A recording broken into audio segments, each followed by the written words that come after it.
Okay, so pag-usapan natin yung second topic natin. So, wala na kaalyado.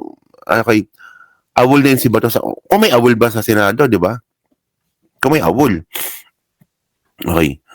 So, mga kababayan, no, meron ditong ano bang issue ko dito? Kalimutan ko na.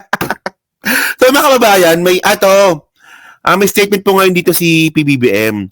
Alam nyo naman po kanina nga po, no, naglalabas na naman po pala ng bagong katangahang video itong si Saldico. Na ngayon, ang bagong bintang ngayon ni Saldico, pati daw pala si Sandro Marcos ay may insertion day 50 million. 50 billion pala. Alam nyo, nakakatawa kasi dito mga kababayan, no? Ang naniniwala nila po kay Saldico, mga DDS na lang eh. Di ba? Tignan mo, tayo hindi tayo naniniwala. Yung mga dilawan hindi naniniwala. Di ba? So, ang point natin dito, baliwala po lahat ng mga sinasabi ni Saldico. Kung siya po ay hindi po uwi ng Pilipinas, para nga po harapin yung mga kaso niya. Di ba? So, tingnan nyo to Okay. So, ito sabi ni PBBM to, Marcos dares to come home. Si Saldico nga. Di ba? Nawala ang cursor ko. Yun, to pala. So, sabi dito, okay. President Ferdinand Bongbong Marcos dared on Monday, November 24, former Ako Bicol Party List Representative Saldico to return to the Philippines to face the charges against him in relation to the anomalous flood control projects. O, di ba? So, may kaso na rin po kasi si Saldico. Anyone can go online and make all kinds of claims. Tama nga naman. Di ba? Ano si Saldico? Vlogger? And say all kinds of things, ulit-ulit. But it means nothing. For it to mean something, umuwi siya rito, harapin niya mga kaso niya, kung may gusto siyang sabihin na niya. Malalaman naman ng tao, patunayan niya, but come home. O, sabi nga po ni PBBM yan. So actually, may video tayo dito. So ito yung interview ni PBBM tungkol kay Saldico. Wait lang, ito sige. You earlier mentioned that you do not want to dignify statements from former Ako Bicol Party List Representative Saldico, but he came out with a recent video claiming that you receive over 50 billion, if I'm correct, in kickbacks. Yeah. We know that you don't want to respond to this anymore, but the public begs for your answer. How do you actually convince the public that in this battle of he said versus you said, how do you convince the public that you are the more credible side of this story, and how do you respond to his allegations directly? Well, look at the quality of the statements. Alam mo, mahaba nang naging mga usapan natin tungkol sa fake news. Anyone can go online and make all kinds of... Alam nyo, ang dami po talagang mali sa mga statement ni Saldico eh. Unang-una na nga po dito yung mga dates. Yung mga sinasabi niya mga dates kung saan nga daw po siya nag-deliver ng pera. So, tingnan ninyo ang pinag-uusapan natin dito, 2025 budget. Pero 2024 pa lang, nagdi-deliver na siya ng pera. Alam nyo, doon palang tanga lang po maniniwala doon. Di ba meron po tayong kasabihan sa sa korte, na pag may mali na sa isang kwento, mali na yung buong kwento. Di ba, pag may isang parte ng kwento na may mali doon, buong kwento mali na. So ngayon, paano natin malalaman na tama yung sinasabi ni Saldico kung yung mga dates nga po, yung mga petsa na pag-deliver ng pera ay hindi po tumutugma sa paggawa po ng budget. At pangalawa mga kababayan, picture lang yon. Wala nga nakitang pera eh. So basta niwala kayo doon sa picture ni Saldico na puro maleta kaysa doon sa picture nila Alcantara at nila Bryce Hernandez na nandun mismo sa mesa isang katutak na pera. Di ba? Oh. So, tanga-tanga talaga, And say all kinds of things. Paulit-ulit. But there's it means nothing. For it to mean something, umuwi siya rito. Harapin niya para magkaroon ng kwenta, umuwi ka dito. Yung mga kaso niya. Kung meron siyang gusto sabihin niya. Malalaman naman ng tao yan eh. Patunayan. But come home. Come home. Ba't ka nagtatago sa malayo? Ako, hindi ako nagtatago eh.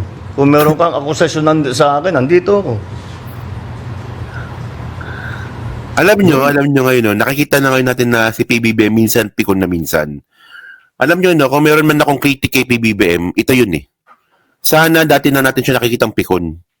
Hindi ito, in my own opinion lang naman to, no. Pwede kayo mag-disagree, di ba? Respeto ko yan. Pero kasi po, no, pagpasok po kasi ng PBBM admin, nakita kagad natin yung kabaitan ni Presidente Bongbong Marcos. Ang daming fake news, hindi pinapatulan, binabastos na siya ng mga ibang mga vlogger, okay lang yan, di ba? Pero eventually, napikon din po si PBBM. Ngayon, nakita na po natin, di ba, napipikon na po siya ngayon eh. Alam niyo kung dati niya pa ginawa yan, no? Mapasalamat na lang kayo, di ba? Pero ang point ngayon natin dito, no? Kahit na medyo late na nga napikon si PBBM, si Presidente, marami po siyang mapapakulong ngayon. Di ba? Marami po siyang mapapakulong ngayon at ang abangan natin dito, yung mga senador ni papakulong niya bago mag-December 15 kung matutuloy. Oh. Di ba? Mas gusto kong gumamit na siya ng kamay na bakal. Siguro ngayon it's time. Na panahon na siguro ngayon na kailangan na talagang nakita naman po natin, di ba? Na kayo ngayon talagang maigpit na si Presidente ngayon eh. Kung dati parang okay lang yan, hindi naman totoo yan eh. Ngayon, iba na, di ba? Kinakasuhan niya na. Kasi umabuso eh. Umabot na po sa puntong nagnanakaw na sila eh. Di ba? Di sa akin, ano lang naman sa akin yun? Ayun yung nag-iisang critic. Kasi actually may nagtanong sa akin yan. Ang ganda ng tanong eh. May nagtanong sa akin yan. Takero, di naman kasi naniniwala naman ako. Kasi sinasabi ko yan eh. Na si Presidente hindi perfecto. Sinasabi ko yan. So may nagtanong sa akin, sige nga Takero, kung hindi nga perfecto si Presidente, yung Presidente mo, kasi nga, critic yun eh, nagtanong sa akin, ano yung hindi mo nagustuhan sa kanya? Just sinabi ko sa kanya yung dahilan ito. Isa ito sa kritiko kay Presidente. Pagpasok niya ng bilang Presidente noong 2022, naging mabait siya kaagad. Totoo naman. Mag-agree naman kayo doon. Mag-agree kayo doon. Di ba? Pagpasok ni PBBM noong 2022, ang bait niya kaagad. So kaya umabuso itong mga taong ito. Oh, hindi niyo pwedeng sabihin hindi totoo yun. Kasi totoo talaga yun. Pero ang point natin dito, kahit na ganun yung nangyari, ngayon, nananagot na po ngayon yung mga taong to. Di ba? Oh. Kumbaga, ginawa ni PBBM ganito eh. Na, sige, unity tayo eh. Unity tayo. Sige, pabayaan natin yung mga yan. Pinabayaan ng mabuso. Oh. Di ba? O sasabi dito, continue natin. Sige. Ano ba? Yung pareho. At para patas lang naman. Ayan na.